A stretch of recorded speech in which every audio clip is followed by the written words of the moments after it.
Singkat cerita, dia nelpon saya. Dia kan habis beli rumah kan, gitu, rumah baru. Sedangkan rumahnya itu udah berpuluh tahun nggak laku, Bang. Nggak laku rumah itu? Iya, dia beli rumahnya itu pun murah. Oh, jadi kayak orang jual butuh gitu ya? Iya, karena emang itu udah nggak bisa dijual sebenarnya, Bang. Gitu. Konon katanya ceritanya itu pernah rumah ibaratnya sempet orang gantung diri di situ. Oh, gantung diri? Iya. Saya ucapin salam lagi. Enggak mau jawab. Masih diam? Masih diam. Saya gebrak. Lu siapa? Saya bilang. Gue gebrak lagi. Blok. Gua yang ada di sini.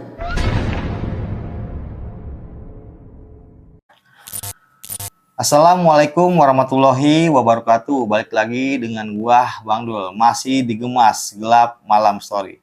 Nah, pada kisah horor kali ini gua telah kedatangan salah satu sahabat gua nih dari kota Depok, Bojongsari, perbatasan Parung. Nah, sahabat gua ini akan bercerita tentang kejadian horornya waktu dia ngerajah rumah. Ngerajah rumah ini bisa diartikan ngebersihin aura-aura negatif yang ada di rumah. Tanpa berlama-lama, yuk langsung kita berkenalan dengan sahabat gua. Assalamualaikum Bang Bedi. Waalaikumsalam, Bang. Apa kabar nih Bang? Baik, Bang. Abang gimana? Alhamdulillah sehat lah. Alhamdulillah. Nih kalau boleh tahu nih Bang, alamat jelas tuh di mana nih? Kalau saya Parung, Bang. Parung. Iya. Itu Parung Sawangan apa? Perbatasan saya Bojongsari. Oh, di Bojongsarinya. Betul. Nah, ini nih cerita yang lu mau bawakan pada malam hari ini tentang kejadian apa nih Bang? Saya mau cerita malam ini tentang ngeraja rumah, Bang.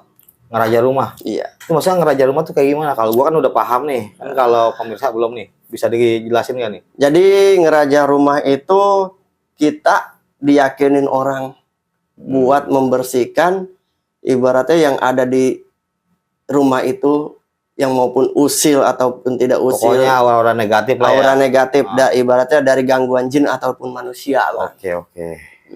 Nanti skip dulu Bang ya, nanti kita lanjut lagi. Siap.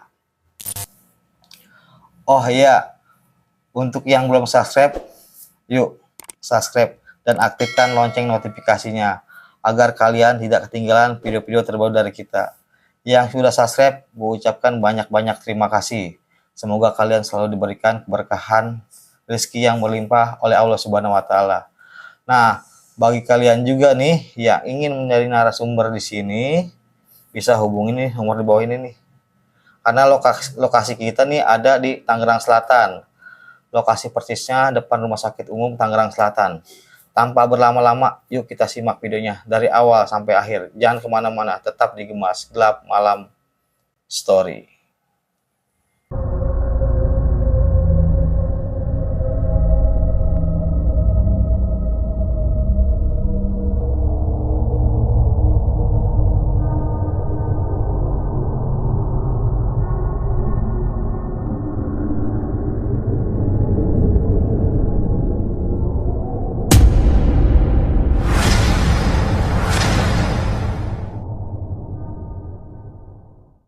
Oke, balik lagi Bang Bedi nih. Oke. Boleh nih Bang, diceritain nih Bang kronologinya Bang tentang lu ngerajah rumah itu Bang dari awal sampai akhir. Oke, awalnya itu namanya kita bersilaturahmi ya Bang ya. Dia itu sempet kenal dekat dengan saya gitu. Saya waktu itu mampir ke warung dia gitu. Akhirnya saya ngerasain nggak enak nih di warung dia. Namanya pedagang itu kan Bang, kebanyakan kan usil pada usil gitu. Akhirnya saya bilang, Bu, ini kayak gini gitu. Dia bilang, Pak, saya melillahi ta'ala. Oh ya udah, saya bilang gitu kan. Ya udah, singkat cerita, dia nelpon saya. Dia kan habis beli rumah kan, gitu, rumah baru. Sedangkan rumahnya itu udah berpuluh tahun nggak laku Bang.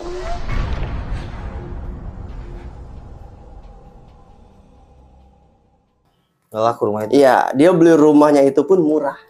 Oh, jadi kayak orang jual butuh gitu ya? Iya, karena emang itu udah nggak bisa dijual sebenarnya bang, gitu. Konon katanya ceritanya itu pernah rumah ibaratnya sempet orang gantung diri di situ.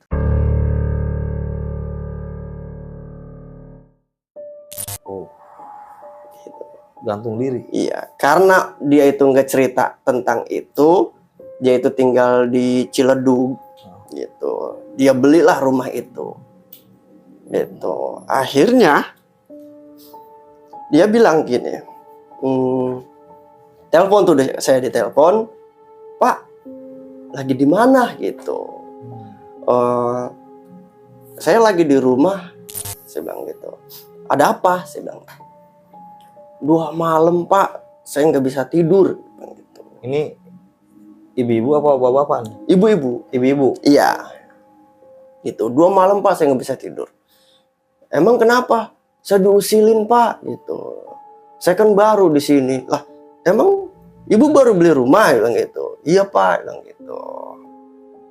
Udah, ya saya nggak bisa buru-buru ke situ. Bilang gitu. Dia kan waktu itu nelpon malam minggu. Ini rumahnya nih di daerah mana nih, Bang? Pokoknya sekitaran Sawangan. Sawangan. Iya, gitu. Saya bilang gini, ya udah ibu, bilang gitu, kirimin fotonya, saya bilang gitu. Oh, tapi nggak ada foto lamanya ya Pak, bilang gitu.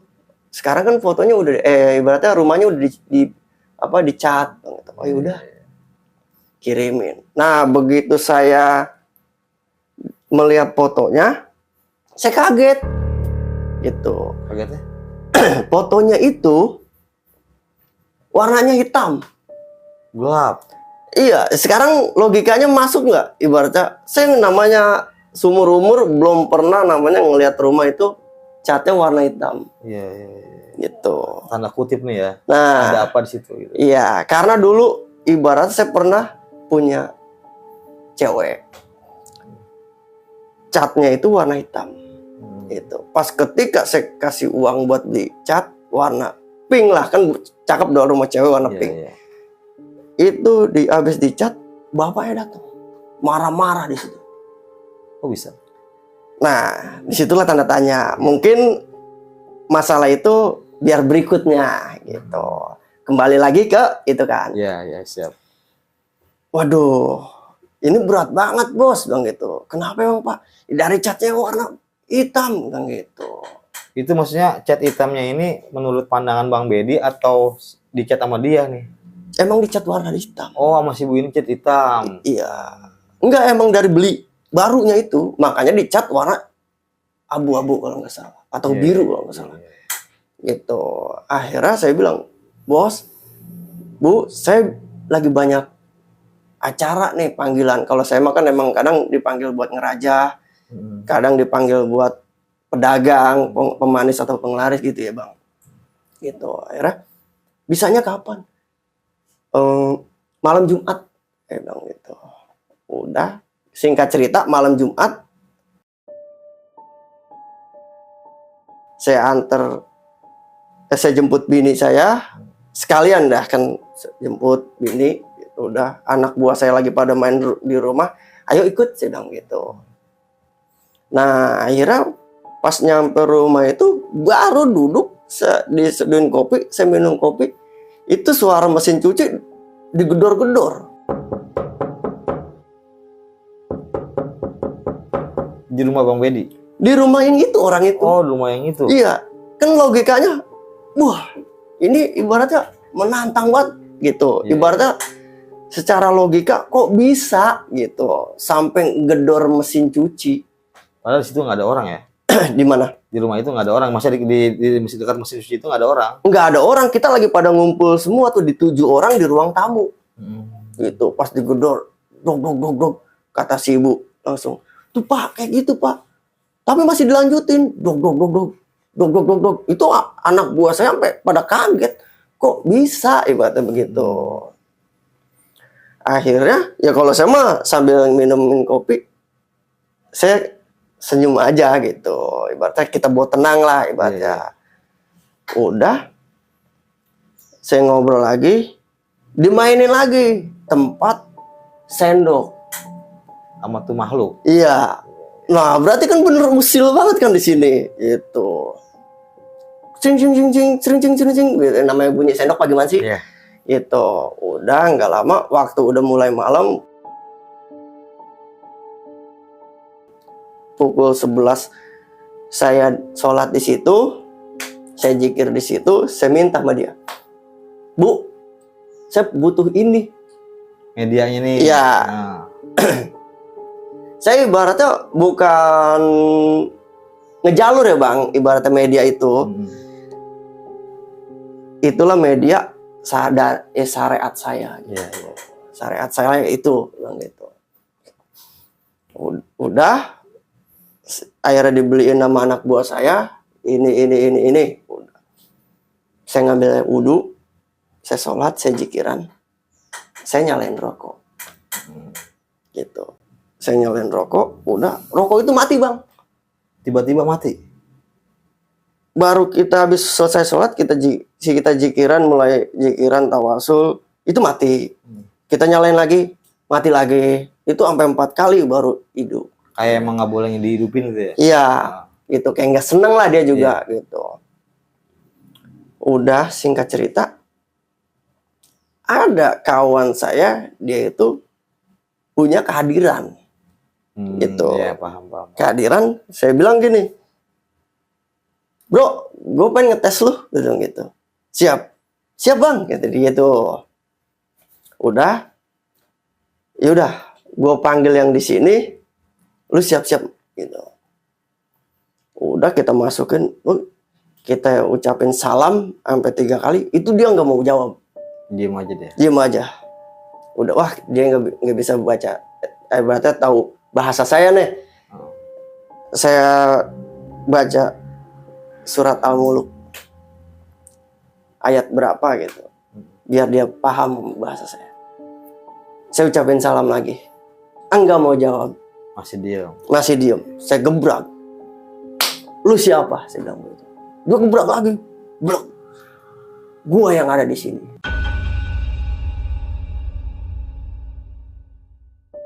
Kata si makhluk tersebut. Iya. Oh, dia merasa tertantang Bang. Tertantang. Ya. Udah. Oh, lu nggak seneng gue di sini, gitu. Nggak, gitu. Langsung, terus apa yang gue kasih ini, lu nggak seneng, gitu. Enggak. Oh, pantes hati gue dia ngeganjel. Makanya ini bocah saya tantang. Gitu. Kehadirannya saya mau tes. Oke, biar saya ini ya. Udah. Langsung saya bilang gini, lu nggak kesian saudara gua, lu isengin, salah sendiri, dia sombong. Oh, si makhluk itu ngomong kayak gitu. Iya, nah saya bingung, sombong dari mana? Saya panggil lah ibu itu, Bu sini, kan tadi dia di luar kan, Bu sini. Kata dia, ibu sombong dari mana Pak? Saya baru 3 hari di sini. Dengar, saya bilang gitu. Ada, dia bilang gitu. Langsung saya pikir saya, ada orang lain selain ibu kesini enggak? Oh ada Pak, yang ngecat rumah saya. Jadi yang ngecat rumah saya tuh emang bahasanya itu kotor, jorok. Kalau ngomong itu teriak-teriak. Ditambah dia bawa minuman. Oh, dia nggak seneng di situ. Iya. Nah, ditambah konon ceritanya itu di situ itu sempet ada yang katanya gantung diri. Iya. Nah, jadi makin kental lah ya kan. Makin kental dari situ. Bisnisnya. Nah, bisnisnya, waduh, ibaratnya oke. Kenapa lu nggak seneng? Saya tanya gitu kan. Ada, belum lama dia bilang gitu. Oh, yang kemarin ini yang ngecat ini pada mabok. Ya, dia bilang gitu. Karena saya tahu yang ngecat itu kan emang saya kenal begitu dekat, emang dia suka minum apa segala macam. Ngomongnya juga jorok apa segala macam gitu. Dia itu nggak senang. Oh gitu. Terus cara gua bersilaturahmi di sini biar lu nerima saudara gua tinggal di sini dengan nyaman kayak gimana? Lu nanya nih ke makhluk itu. Iya. Oh. Kita beda kaum.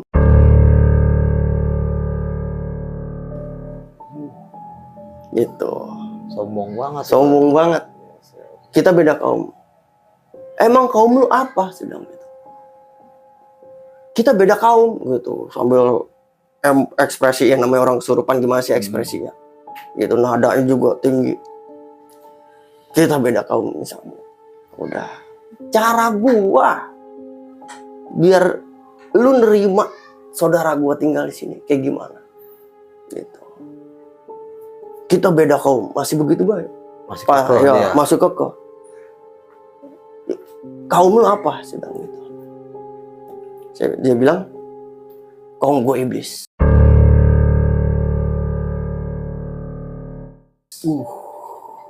Wah, ibarat seumur-umur baru nih bang yang bener-bener iblis nih bang. Dia ibaratnya nyombongkan diri dia nih. Iya, nyombong ibaratnya begitu.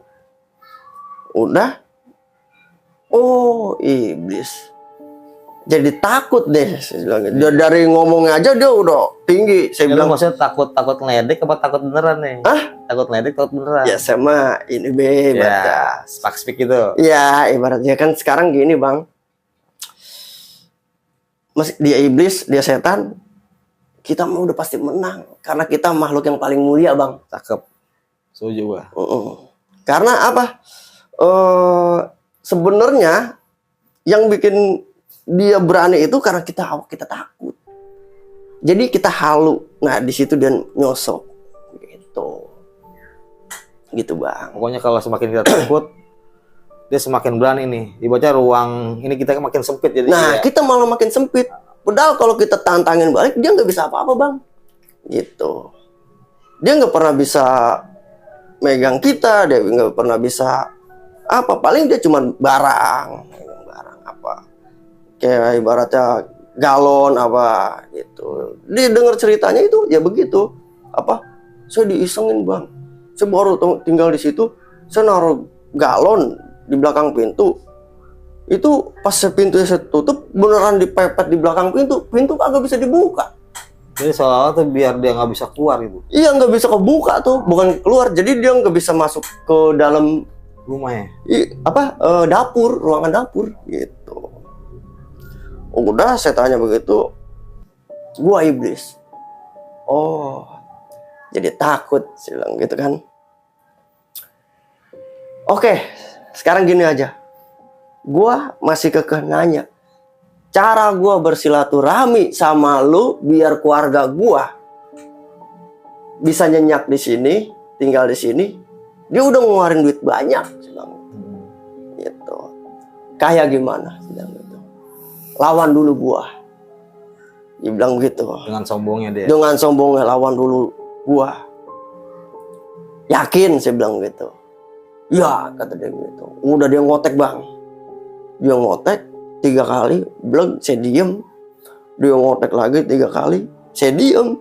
Pas ketiga kalinya saya ngotek. Dia ngotek. Saya tetap diem. Dia nunduk langsung.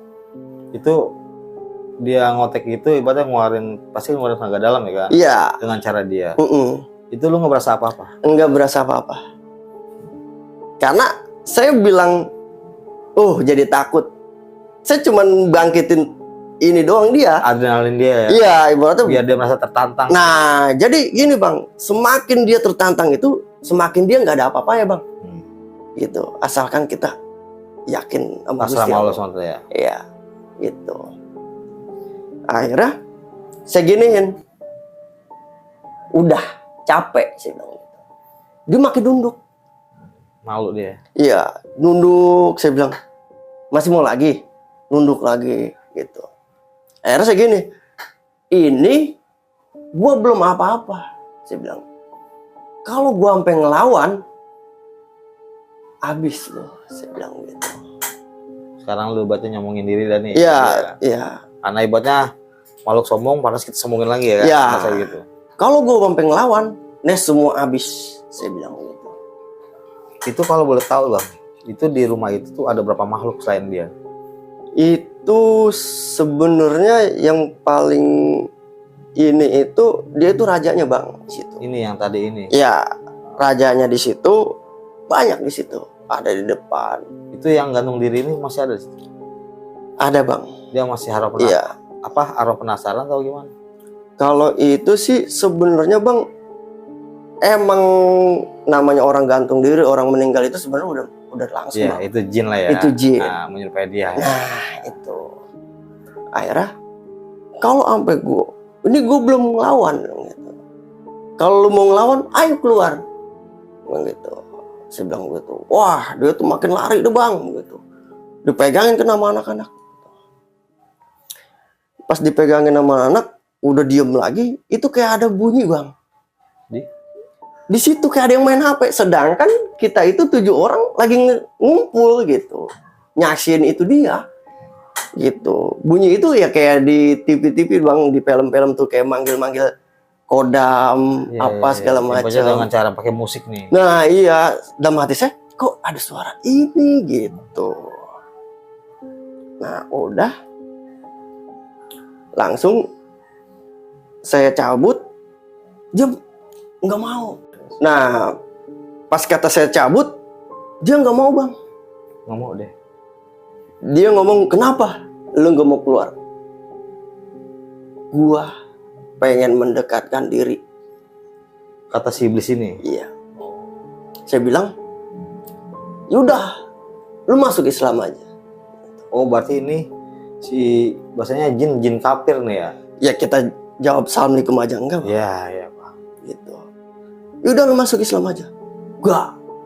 Sombong dia masih. Gak. Saya bilang, lu kebanyakan alibi. Bilang teman saya ngejawab. Iya. Hilang dah tuh. Udah. Di situ saya bersihin. Saya ingin. Kalau besok gue lihat 7 hari, lu masih gangguin. Nggak ada belas kasihan. Dia bilang gitu. Dibaca lu ancam sekalian ya kan? Iya. Biasanya biar nggak ada ampun dan nih. Ya. Saya tanya besok, gimana bos? Tetap masih ada apa? Tanya lagi besok, masih ada apa? Oh, udah. Akhirnya saya datang lagi ke situ.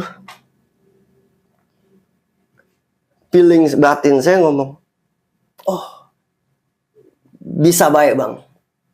Maksudnya? Jadi setiap saya lihat dari logat bahasa apa segala macam, dia nggak senang di situ karena ada yang mabuk, ada yang ngomong jorok atau segala macam, berarti sebenarnya tujuan dari baik. Tujuan? Baik. Tujuan baik.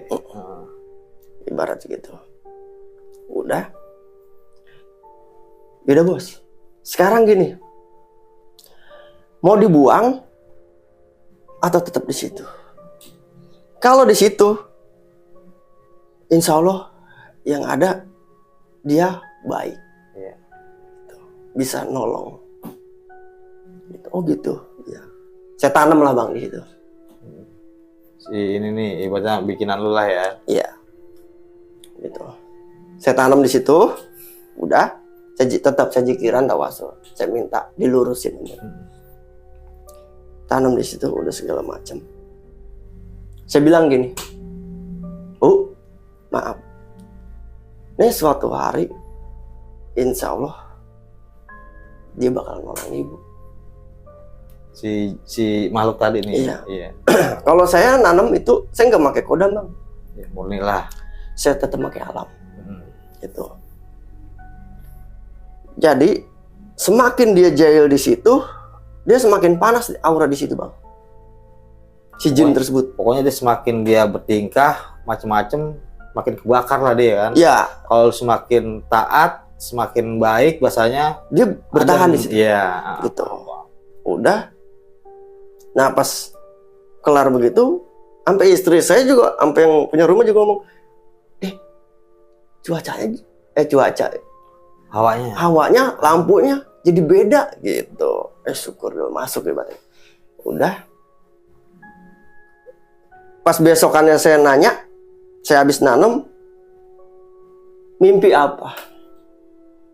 Kan biasanya kalau saya ngeraja rumah, biasanya ngimpinya, wah, saya ngimpi pulang bang. Iya. Gitu. Biasa kalau pulang itu gangguan manusia bang. Lu nanya nih sama si tuan rumah tersebut nih. Iya. Iya. Saya ngimpi. Biasanya ada yang ngimpi. Dia ini ngimpinya ini. Saya ngimpi pak. Bang. Itu datang.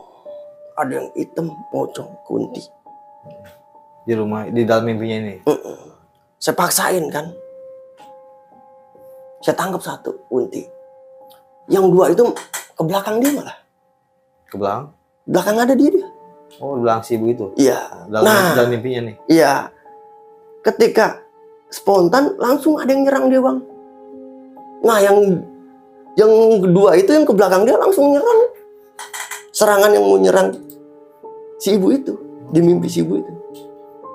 Otomatis kan dia benar baik di situ. Iya. Gitu. Saya mimpi itu bang. Oh yaudah. Bagus bilang gitu. Udah. Nanti suatu saat dites. Saya bilang gitu. Enggak lama, berapa hari kemudian, seminggu atau 2 minggu, ada bapak-bapak ngomel-ngomelin si ibu di rumah itu. Maksud tujuannya apa tuh? Jadi si ibu itu nggak salah apa-apa, ibaratnya masang apa gitu yang mengganggu, mungkin karena si bapak itu emang sirik juga orangnya. Datang ke situ marah-marah begini, si ibu itu nangis. Besokannya cerita, seminggu sekeluarga si bapak itu sakit semua.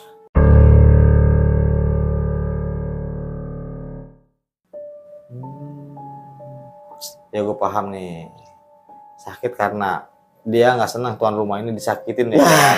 Karena si makhluk ini bahasanya kan udah taat sama yang punya rumah nih.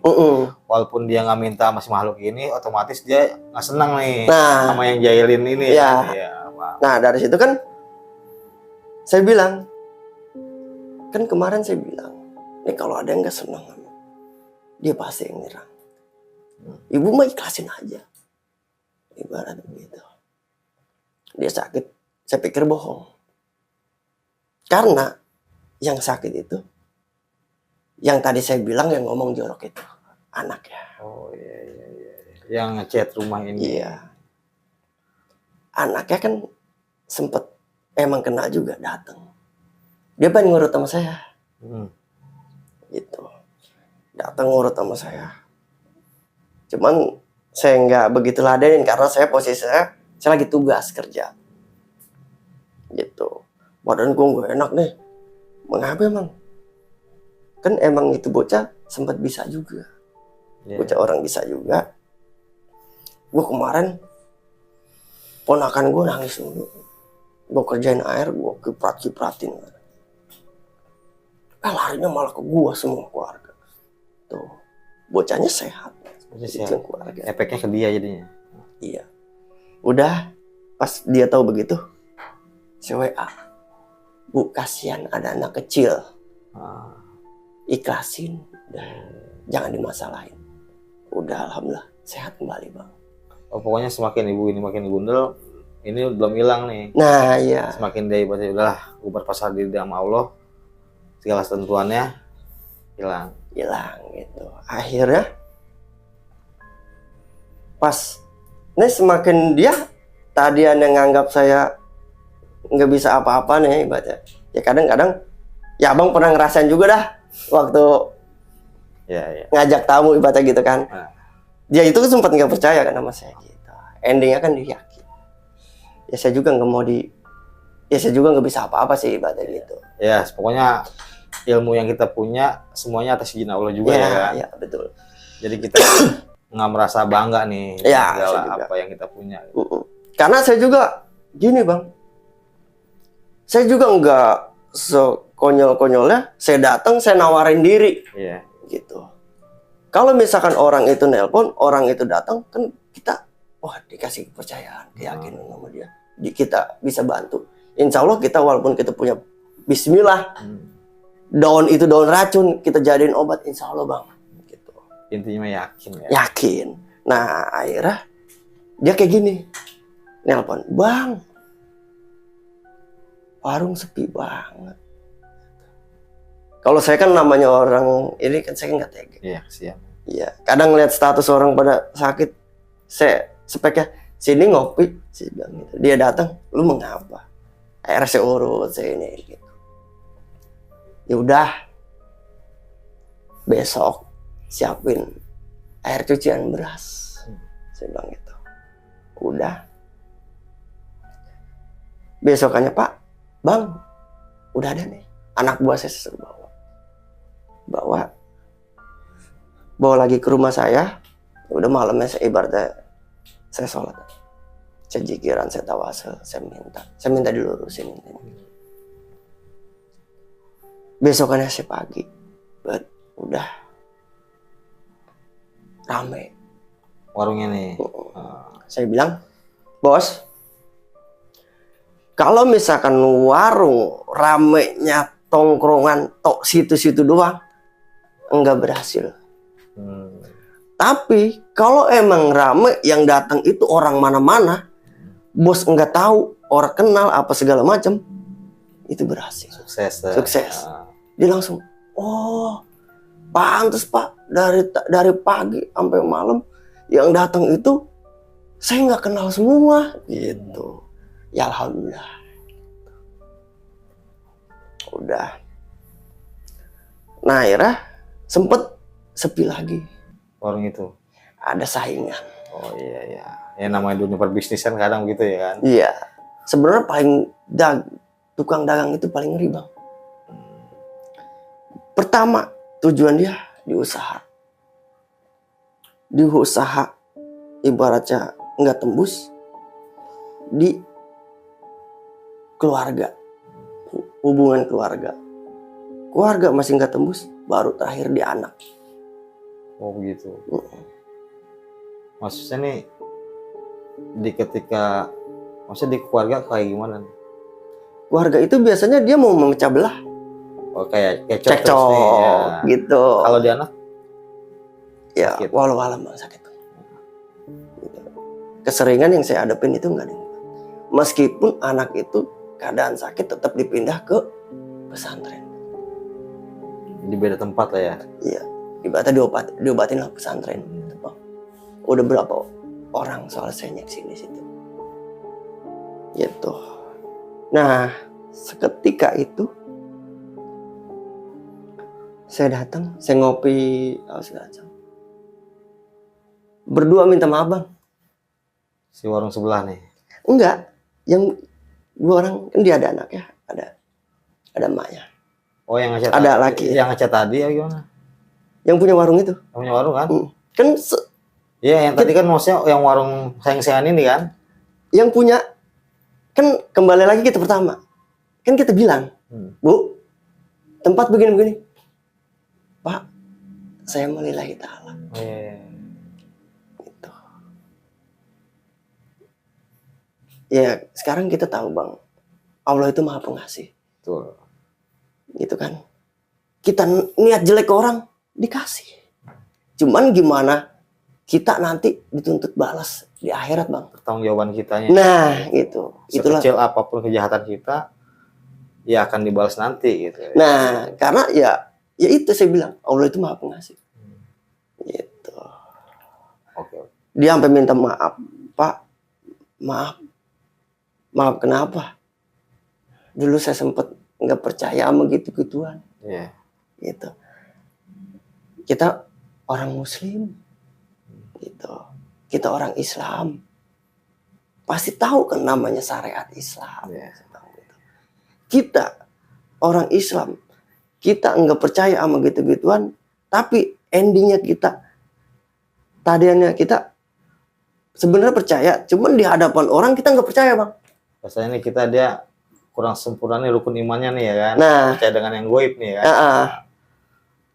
Sebenarnya itu lebih malah parah, Bang. Gitu. Ibaratnya kan namanya kepercayaan kan masing-masing. Iya betul. Gitu. Dari situ dia minta maaf.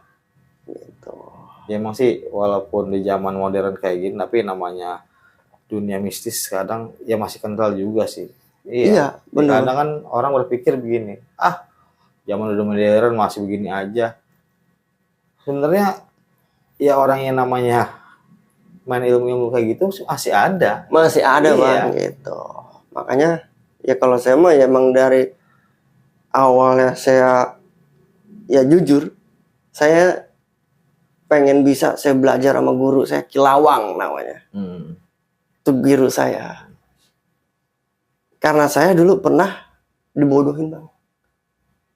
Di alam hal apa nih? Bapak saya pernah dikirimin orang. Ah, Cuman masalah kerjaan. Nah dari situ, wah Allah, ya Allah, ya Allah. akhirnya dengan sendirinya lu bisa bantuin orang banyak lah ya. Alhamdulillah, Jadi Bang. ilmu apa yang lu dapat ini bisa manfaat buat orang lain. Nah emang saya tujuan saya sungkeman sama orang tua saya pengen punya ilmu yang bermanfaat, Bang, gitu. Ya alhamdulillah, pedagang, ngeraja, ibaratnya rumah apa segala macam, mandi aura apa buka aura, ibaratnya alhamdulillah gitu. Ya kan lu juga nih kalau ngobatin kayak gini nih, sebenarnya lu tarifin gak sih? Kalau saya nggak mau, Bang. Enggak. Ibaratnya berarti seikhlasnya orang tuh mau ngasih. Gitu. Iya. Yang penting bahasanya apa sih? Ada orang itu berhasil kan ada kepuasan batin nih. Nah, gitu kan. gitu. Yes, saya ngeraja rumah tadi emang saya nggak minta. Saya nggak pernah minta, Bang. Itu yang pertama memang dikasih karena anak buah saya banyak kan. Dia yang lihat gitu ya. Saya kasih nih anak. Udah. Pas besokannya pas ngurusin apa warung dia dikasih, saya nggak mau, saya lebih milih rokok aja. Yeah. Dan gitu. Tapi ada hasil, alhamdulillah. Ya syukur udah. Belum lama ya begitu juga, Pak. Saya udah ke sono kemari, gitu. Kemana? Ke sini, Pak. Saya udah ngasih DP 5 juta. Buat apaan itu? Waktu itu dia disuruh gelapin. Gelapin apa? Gelapin orang. Oh. Dalam hal apa nih gelapin orang ini? Jadi dia itu emang kebelit utang, Bang, kasihan. Dia minta digelapin. Abang minta berapa? Kalau dia emang jor-joran. Udah DP dulu, kata dia gitu. Ya saya juga nggak tahu kalau dia nggak cerita. Pas dia bilang, Bang, tolongin siapa? Saya ada urusan begini-begini. Tolong sini, Bang. Besok hari Selasa dia mau datang. Jadi soalnya yang lagi utang nih biar lupa nih sama seorang ya kan? Iya, karena dia juga lagi ada urusan yang penting banget. Ya mungkin nanti dibayar, Ya, tapi kalau dibayar. buat saat ini jadi biar ditunda dulu lah nih naginya. Ya paham. Akhirnya sudah siap saya tolong. Dengan catatan, tapi tetap namanya utang itu wajib, Boy. Iya lah. Iya, Pak. Udah. Siapa namanya? 2 orang, namanya sini. Udah, fotonya. Udah. Dia Abang minta berapa? Maksudnya? Abang minta mahar berapa? Wah, kalau itu saya nggak berani, saya bilang gitu. Kok gitu? Kalau saya udah ngucap mahar, tandanya saya sombong, saya arogan. Padahal yang saya pinta itu lagi kesusahan ya kan? Iya, lagi kesusahan. Sedangkan yang kayak kita minta ke atas itu kan apa? Itu udah nggak ada apa-apanya, kita timbang minta diijabah, tanpa persyaratan apapun. Masa ya kita minta gitu. Saya nggak kayak gitu. Kalau misalkan saya minta, saya arogan. Belum tentu yang saya urusin itu di bawah saya. Ibaratnya. Kalau di atasan saya yang habis. Karena apa? Karena pesan orang tua saya, jangan target. Ketika lu target, lu siap-siap aja. Cuci darah. Gitu. Oke. Saya 3 orang ngurut sama sekali nggak ngasih apa-apa. Saya ikhlas Bang. Karena saya orangnya tipe orang yang bener-bener udah pede, udah yakin bakalannya ke depannya ada. Ya pokoknya rezekinya nih, kita nggak perlu takut ya kan. Iya, akhirnya ada orang nelpon. Ketika dia minta diurut, saya urut selesai. Dia ngasih. Kalau saya makan ngasih, terima kasih bos, saya kantongin kan. Udah. Emang ada bos, bilang gitu. Kalau nggak ada rezeki pegang. Pas saya sampai rumah, kok banyak banget, sampai 300.000 urut. Pas saya putar lagi ke logika saya, kemarin ada orang tiga orang urut enggak ngasih apa-apa. Oh mungkin ke situ. Iya. Gitu. Itu Bang. Nah akhirnya pas kata itu saya bilang, bos kalau saya memang nggak narik.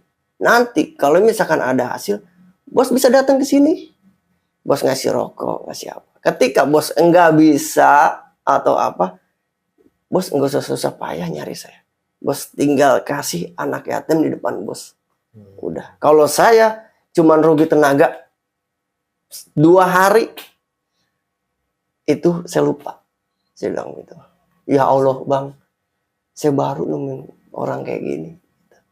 Saya bukan menyandung diri saya sendiri. Ya. Gitu. Karena saya lebih dominan ingat sama omongan orang tua. Gitu. Banyak pelajaran nih ya dari cerita Bang Bedi tadi nih kan. Pokoknya sekecil apapun yang kita dapat, intinya bersyukur ya. Bersyukur Bang. Dari kesusahan orang ini jangan kita Manfaatin. salahgunakan. Ya. Iya. Kadang kita ngobatin orang kesusahan, mari. Kita disuruh sekian. Padahal itu orang lagi kesusahan. Betul. Belum tentu dia itu dapat duitnya dari kerja dia. Kadang minjem Bang. Gitu. Oke. Mungkin itu aja nih pemirsa. Kita dari Bang Bedi. Sebenarnya di sini banyak pelajaran juga nih yang kita telah ya kan. Mungkin itu aja kisah pada malam hari ini. Gua akhirin. Wassalamualaikum warahmatullahi wabarakatuh. Thank you Bang Bedi. Siap.